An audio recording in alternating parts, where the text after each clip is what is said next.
성도 여러분, 안녕하십니까? 다시 뵙게 되어 반갑습니다. 이번 주는 제11과 실현 중의 기다림입니다. 연구 범위의 말씀들을 묵상해 보시기 바랍니다.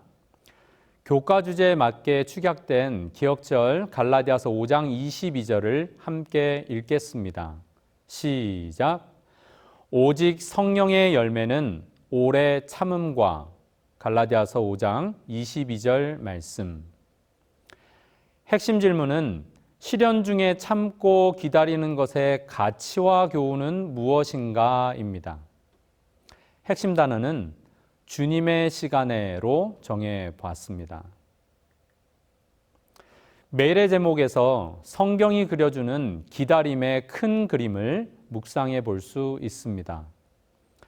이번 주 교과는 하나님의 인내로 시작해서 우리의 인내로 마무리됩니다.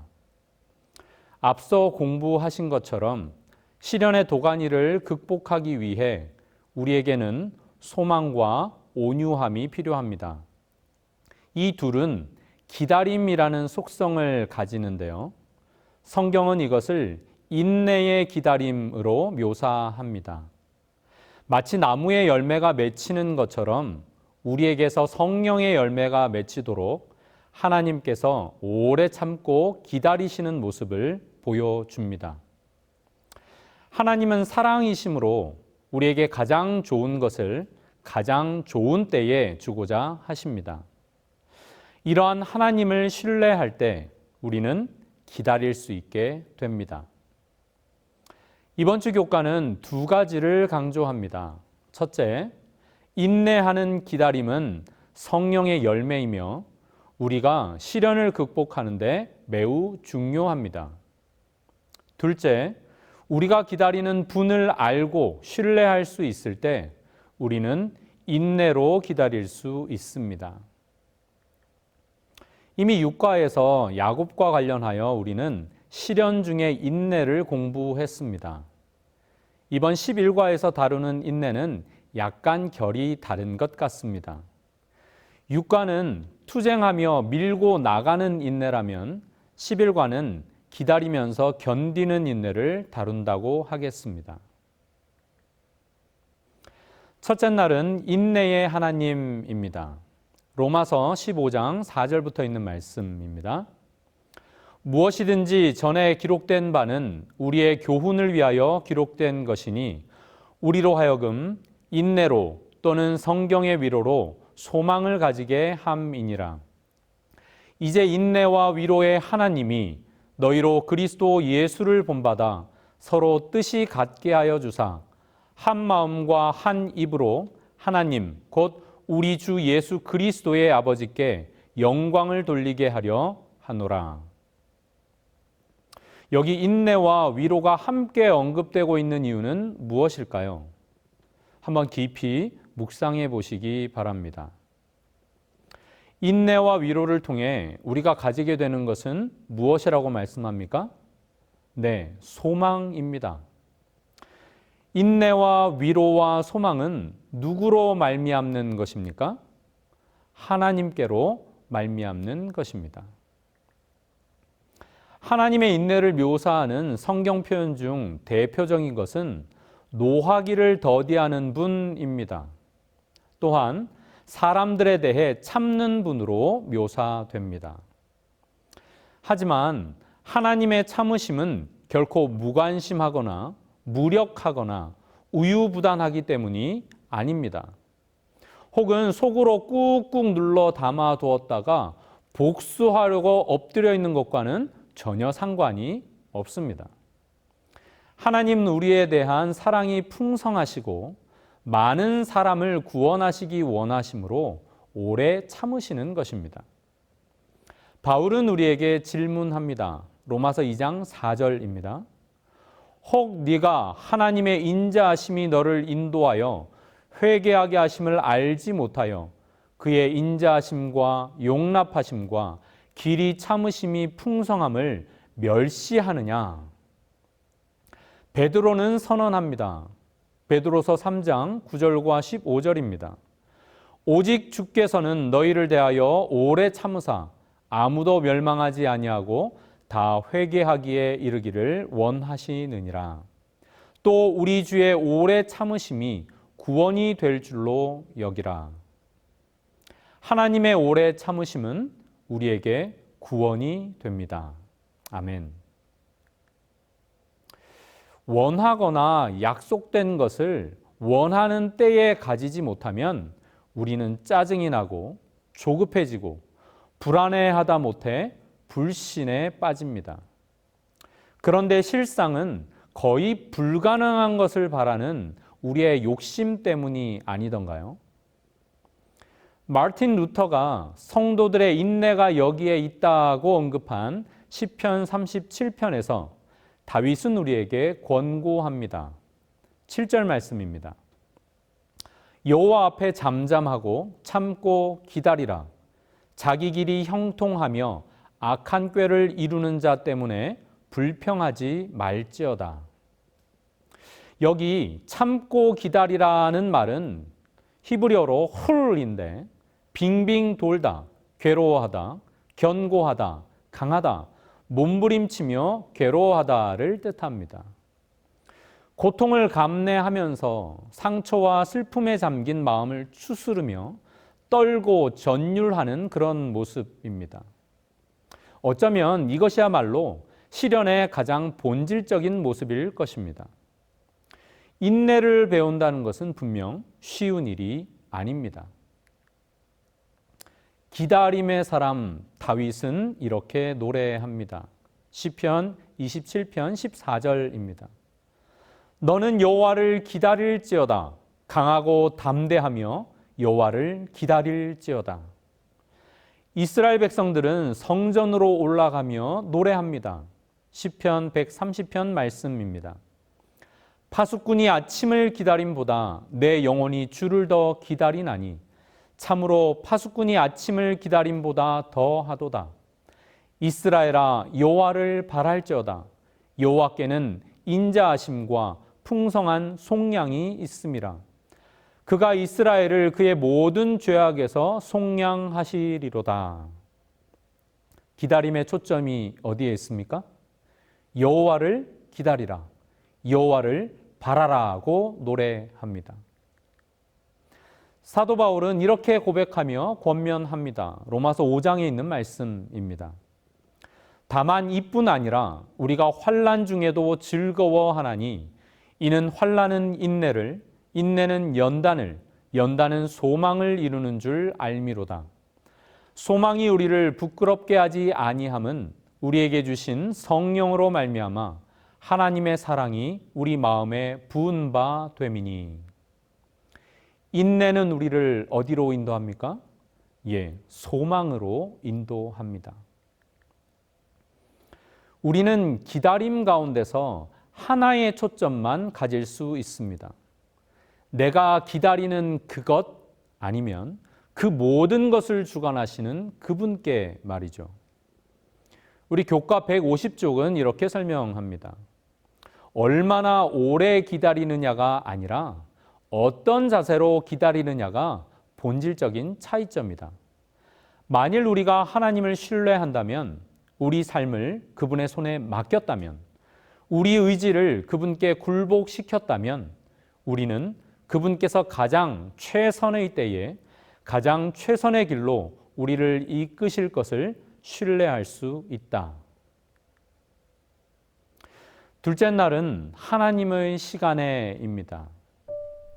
이 화면에 보시는 이 악보는 제가 중학생 때부터 배워서 즐겨 부르는 주님의 시간에 In His Time이라는 곡입니다. 영문 원서를 보면서 기도문처럼 좀 풀어 적어 보았습니다.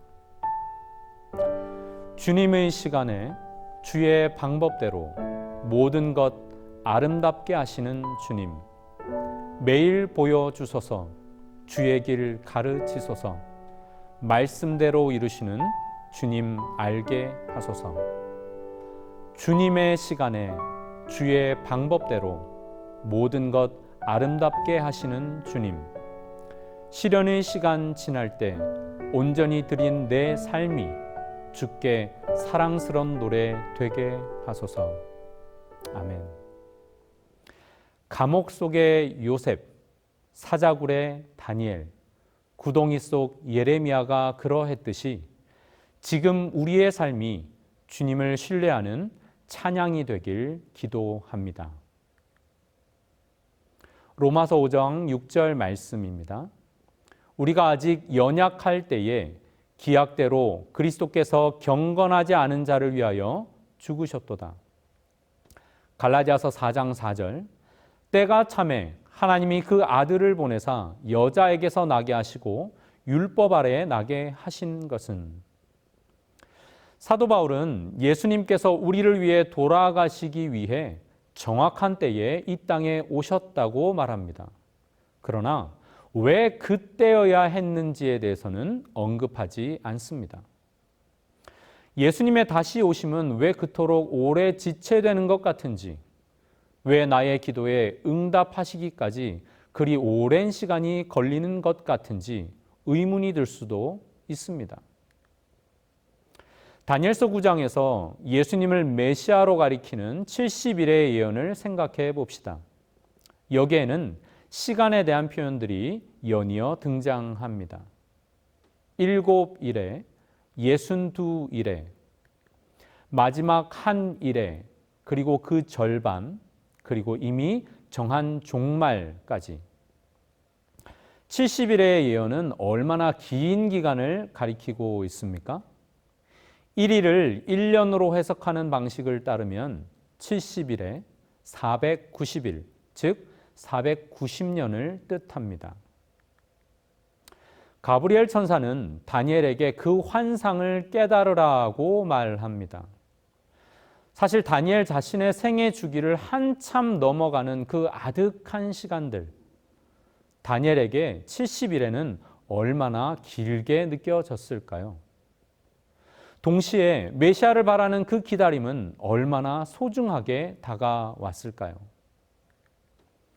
교과 152쪽과 123쪽은 기다림의 경험이 중요한 영적 이유들을 열거하고 있습니다.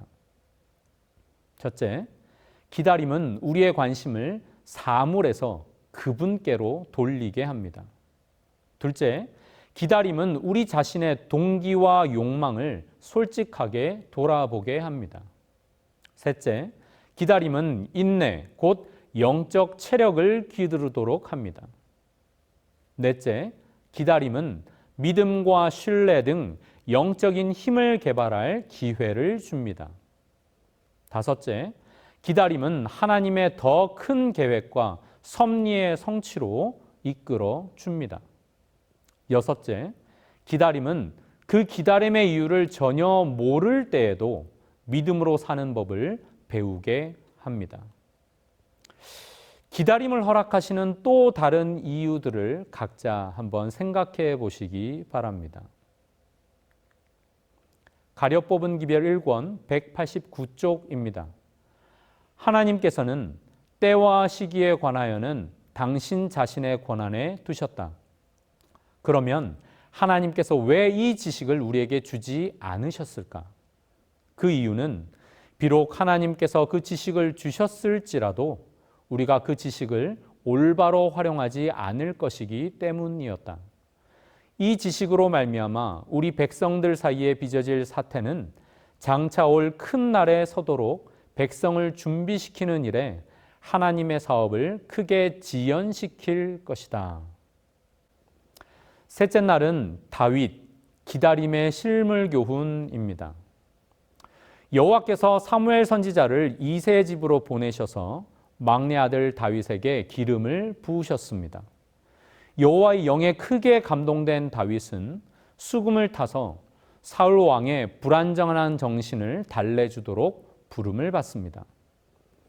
아버지의 심부름으로 블레셋과의 전쟁터에 갔던 다윗은 하나님을 의지하여 승리합니다.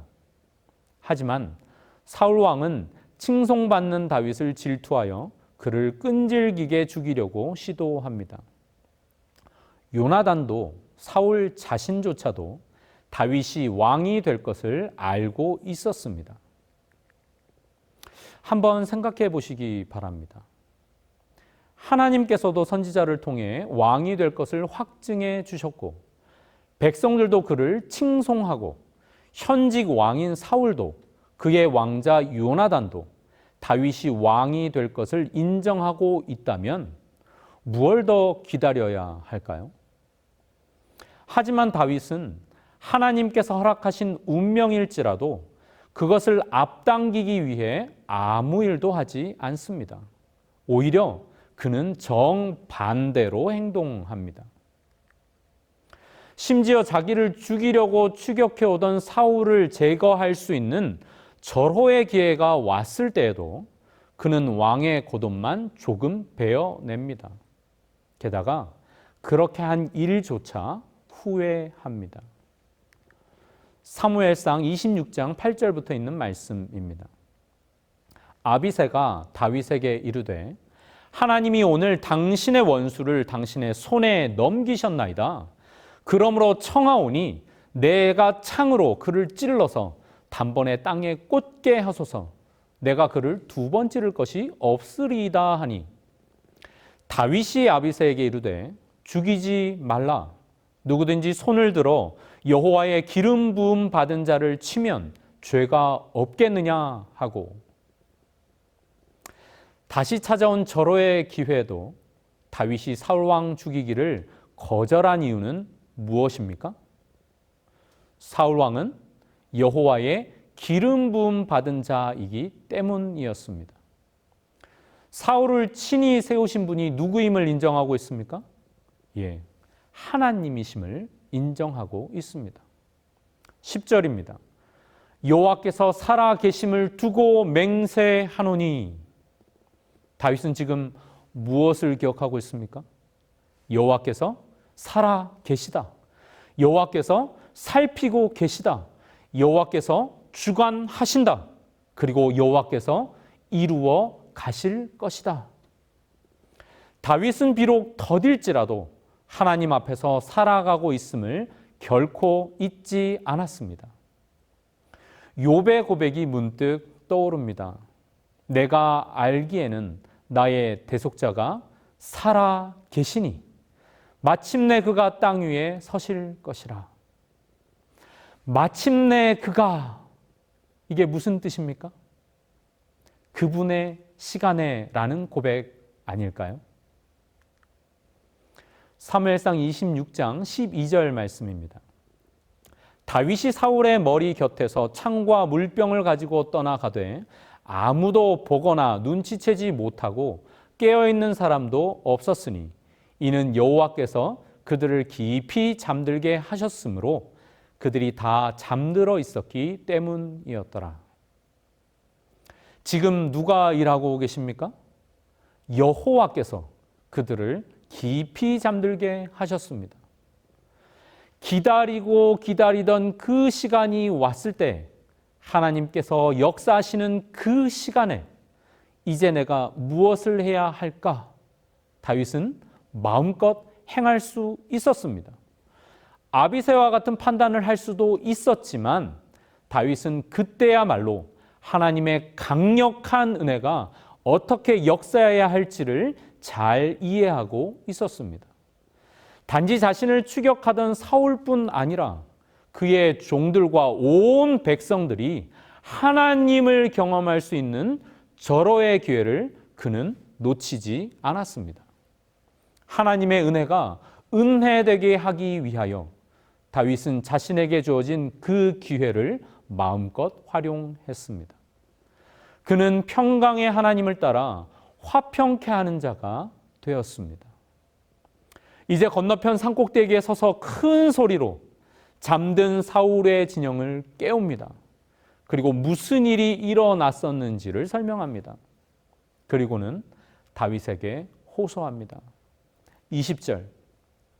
그런즉 청하건대 여호와 앞에서 먼 이곳에서 이제 나의 피가 땅에 흐르지 말게 하옵소서. 저는 여기 여호와 앞에서 먼 이곳에서라는 말을 자꾸 되뇌어 보았습니다. 우선은 지리적으로 성막이 있는 이스라엘 땅에서 멀리 떨어진 곳임을 가리킬 것입니다. 하지만 이 말은 하나님의 뜻에서 멀리 벗어나 버린, 기름 부으신 분이 하나님이심을 잊은 이 사울에 대한 호소임에 틀림없습니다. 다윗의 입장에서는 이미 확정된 왕위를 얻게 될 시간을 잠잠히 기다리고 있었지만, 사울의 입장에서는 이미 확정된 퇴위를, 그 하나님의 시간을 어떻게든 지연시켜 보려는 몸부림의 시간이었을 것입니다. 다윗의 호소에 이제 사울은 그 하나님의 시간을 깨닫습니다. 그들이 함께 여호와 앞으로 나아갈 수 있었다면 더 없이 좋았겠지만 각기 자기 길로, 자기 곳으로 돌아갔다고 성경은 기록합니다. 하나님의 때를 기다릴 줄 알았던 다윗의 경험이 저의 경험이 되기를 원합니다. 하나님의 때를 기다림으로 하나님을 향한 죄를 짓지 않았던 다윗처럼 간절한 기다림을 통해 저의 믿음이 하나님의 손에서 귀하게 단련될 수 있게 도와주시옵소서. 아멘. 넷째 날은 엘리야 조급함의 문제입니다. 갈멜산 위에서의 대결에서 여호와가 참 하나님이심을 드러냈던 선지자 엘리야는 당황스럽게도 로뎀 나무 아래서 죽기를 간구하는 모습으로 발견됩니다. 무엇 때문이었을까요? 그는 자신을 위협하는 소문을 듣고 두려워했습니다. 사탄은 그의 두려움을 통해서 엘리야가 하나님을 의지하지 못하도록 계속적인 영향력을 끼치고 있었습니다. 이런 두려움 말고도 우리를 하나님의 계획 밖으로 벗어나게 하는 원인들이 무엇인지 성경에서 살펴봅니다. 첫째, 여종 하갈을 남편에게 처불어준 사례의 모습에서 야망을. 둘째, 지팡이로 반석을 2번 친 모세의 모습에서 분노를. 셋째, 블레셋 여인을 아내로 삼은 삼손의 모습에서 정욕을. 넷째, 예수님의 좌우편을 구한 세베대의 아내, 즉 야고보의 그리고 요한의 어머니의 모습에서 믿음의 결핍을. 그리고 다섯째, 예수님을 거절한 사마리아 마을에 불을 내리자고 열을 내던 야고보와 요한의 모습에서 착각하는 열심을 발견합니다. 그들에게만 아니라 그 누구도 이러한 위험으로부터 스스로 안전하지 못합니다. 우리를 사랑하시고 최선이 무엇인지 아시는 하나님을 신뢰하는 자라나는 믿음만이 유일한 안전책입니다. 믿음은 선물이지만 또한 우리가 가꾸고 양육하며 돌보아야 할 선물입니다. 변신, 시골 의사 등으로 잘 알려진 프란츠 카프카는 1917년 10월 20일 자신의 일기에 이렇게 기록합니다. 인간에게는 큰 죄가 2가지 있는데 다른 죄도 모두 여기서 나온다. 그것은 조급함과 게으름이다. 조급한 탓에 낙원에서 쫓겨났고 게으른 탓에 낙원으로 돌아갈 수 없다. 그러나 이 둘 중에서도 하나만 지적한다면 그것은 조급한 쪽이다. 애초에 쫓겨난 것이 이것 때문이니까. 조급함이나 게으름 모두 시간에 대한 태도가 아닐까요? 카프카는 무엇을 말하는 것일까요? 오랜 시간의 숙고나 사유 없이 그저 잠시 열매 하나로 신의 지식과 지혜를 소유하려 했던 조급함. 이제는 구원이 성취될 시간을 갈망하며 항상 깨어 있어야 하지만 먼 미래로 그 시간을 미루어 두고는 나를 살펴야 할 지금에 머물지 못하는, 현실을 직시하지 못하는 의식의 태만, 즉 게으름. 그러므로 가장 큰 죄악은 시간에 대한 죄악이라고 그는 말하는 듯 합니다. 우리의 신앙은 어떻습니까? 조급한 동시에 태만하지는 않나요? 우리는 어떻게 하면 하나님의 시간을 살아갈 수 있을까요? 다섯째 날은 주 안에서 기뻐하기를 배움입니다. 첫째 날 잠시 언급했던 시편 37편을 자세히 살펴보겠습니다. 4절, 또 여호와를 기뻐하라. 그가 너의 마음의 소원을 너에게 이루어 주시리로다. 앞부분은 조건이고 뒷부분은 결과입니다. 그렇다면 주 안에서 기뻐한다는 것은 무슨 뜻일까요? 어떤 사람은 주님 안에서 그분 뜻대로 꼴지어지는, 즉 주님을 닮아가는 너 자신을 기쁘게 여기라 라고 해설하기도 합니다. 다윗은 자신과 하나님을 대적하는 자들에게 둘러싸여 있었습니다. 악을 행하는 자들 때문에 불평하지 말며 불의를 행하는 자들을 시기하지 말지어다. 너의 길을 여호와께 맡기라. 그를 의지하면 그가 이루시고 여호와 앞에 잠잠하고 참고 기다리라. 자기 길이 형통하며 악한 꾀를 이루는 자 때문에 불평하지 말지어다. 분을 그치고 노를 버리며 불평하지 말라. 오히려 악을 만들 뿐이라. 다윗의 고백 가운데 주 안에서 기뻐한다는 것은 완전한 신뢰 가운데 살아가는 것을 의미합니다. 시련 중에서도 다윗은 주님의 시간에 주님의 뜻대로 그분을 닮아가는 자신의 모습에 감사하지 않았을까요? 엘렌 화이트는 고백하며 권면합니다. 교회 증언 8권 130쪽 말씀입니다. 다시 나는 말한다. 주 안에서 기뻐하라. 그분 안에서 쉬라. 그대는 그분의 능력이 필요하며 이 능력을 소유할 수가 있다. 확고하고 씩씩하고 용감하게 전진하라. 그대는 판단하는데 실수할 수도 있다. 그러나 예수님을 굳게 붙들어라. 그분은 지혜이시다. 그분은 빛이시다. 그분은 능력이시다. 그분은 그대에게 피곤한 땅에서 큰 바위와 같으시다. 아멘. 여섯째 날 더 깊은 연구를 위해에서는 부조화 선지자 제62장 다윗이 기름 부음을 받은 부분을 읽도록 요청합니다. 교과 160쪽의 해설입니다. 기다림에는 여러 가지 이유가 있겠지만 모든 것은 우리를 위한 하나님의 계획의 실현과 그분의 왕국의 도래와 관계가 있다. 만약 우리가 하나님보다 앞서간다면 많은 것을 이룰 수 있지만 그분을 신뢰하고 그 안에서 기뻐하는 태도를 유지한다면 많은 것을 얻게 될 것이다. 주 예수께서는 모든 시련을 측량하고 계신다. 여기 마지막에 주님께서는 모든 시련을 측량하고 계신다는 말은 무슨 뜻일까요?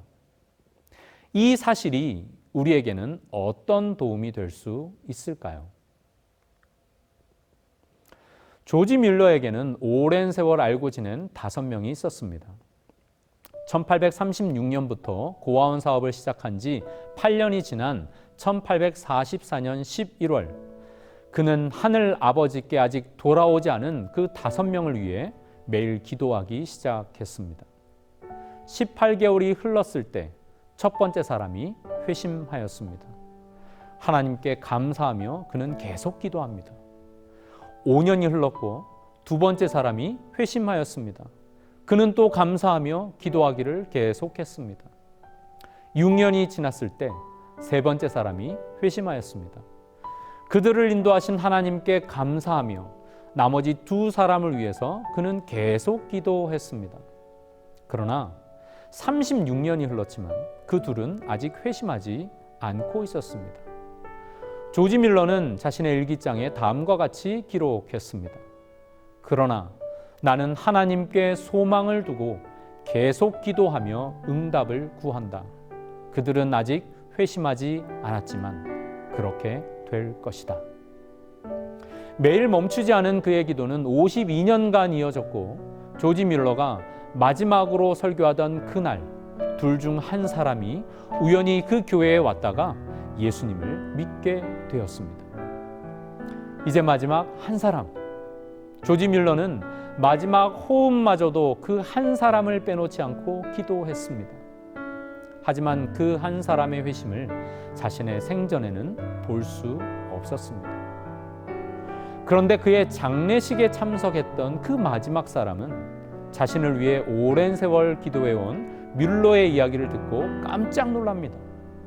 그리고 그날 그 사람도 예수님을 믿게 되었습니다. 그는 영국 전역을 순회하면서 이렇게 간증했습니다. 뮬러 목사의 기도는 다 응답되었습니다. 그리고 저는 그 마지막 응답입니다. 당신의 기도도 응답될 것입니다. 가족과 친지들 그리고 이웃을 가슴에 품고 예수님께 인도하고자 이 명절 즈음에 더욱 간절하게 기도하고 계십니까? 하나님의 시간에 그분의 최선의 방식으로 영혼들을 위한 그 기도는 반드시 응답될 것입니다. 여러분의 기도를 멈추지 마십시오. 여기에 평생 기도의 생애를 살았던 한 그리스도인의 고백이 있습니다.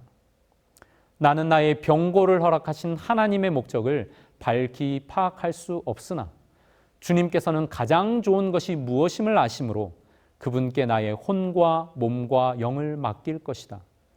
이를 인하여 내가 또 이 고난을 받되 부끄러워하지 아니함은 나의 의뢰한 자를 내가 알고 또한 나를 의탁한 것을 그날까지 저가 능히 지키실 줄을 확신함이라. 만약 우리가 더 큰 믿음, 더 큰 사랑, 더 큰 인내, 그리고 하늘 아버지에 대한 더욱 완전한 신뢰심을 갖도록 우리 영혼을 훈련시킨다면 매일의 투쟁 속에서 더욱 큰 화평과 행복을 얻게 될 것이다. 주님께서는 우리가 그분의 팔에 안기지 않고 멀리서 우리 스스로 애태우고 근심하는 것을 기뻐하지 않으신다. 조용히 기다리며 살피는 그러한 태도가 더욱 필요하다. 우리들은 감정적으로 느끼는 무엇이 없는 한 바른 길에 서 있지 않다고 생각하며 경우에 알맞은 어떤 표징을 계속 찾는다. 그러나 심판, 판단의 표준은 감정에 있는 것이 아니라 믿음에 있는 것이다. 가려 뽑은 기별 2권 242쪽의 엘렌 화이트의 고백입니다. 이제 나눔의 질문들입니다. 고진감래라는 말을 직접 경험해 본 적이 있으십니까? 로마서 15장 4절부터 6절에서 어떤 중요한 교훈을 우리는 배울 수 있습니까? 하나님의 실수함 없으신 시간표에 대해 우리가 확신할 수 있는 이유는 무엇입니까? 다윗이 왕이 되기까지 견뎌야 했던 고된 기다림을 통해 우리는 무엇을 배울 수 있습니까? 갈멜산에서의 성공적인 사역 이후 엘리야가 광야로 도망한 이유는 무엇이었습니까? 주 안에서 기뻐한다는 말의 의미는 무엇입니까? 그리고 조급함으로 인해 불안해하는 사람들에게 이번 주 공부를 근거로 우리는 어떤 도움을 줄 수 있을까요? 결론입니다. 인내를 배운다는 것이 결코 쉬운 일은 아니지만 우리를 향한 하나님의 신실하심을 전적으로 신뢰한다면 우리는 고난 가운데서도 하나님의 때를 기다리며 인내할 수 있습니다. 뿐만 아니라 하나님께서 당신의 정하신 때에 모든 것을 온전하게 이루심을 믿는다면 우리는 어떤 상황 속에서도 기쁨으로 주님의 재림을 기다릴 수 있습니다. 하나님의 오랜 기다림에 감사하며 주님의 시간을 기쁨으로 살아가는 우리이면 좋겠습니다. 다음 시간에 다시 뵙겠습니다. 감사합니다.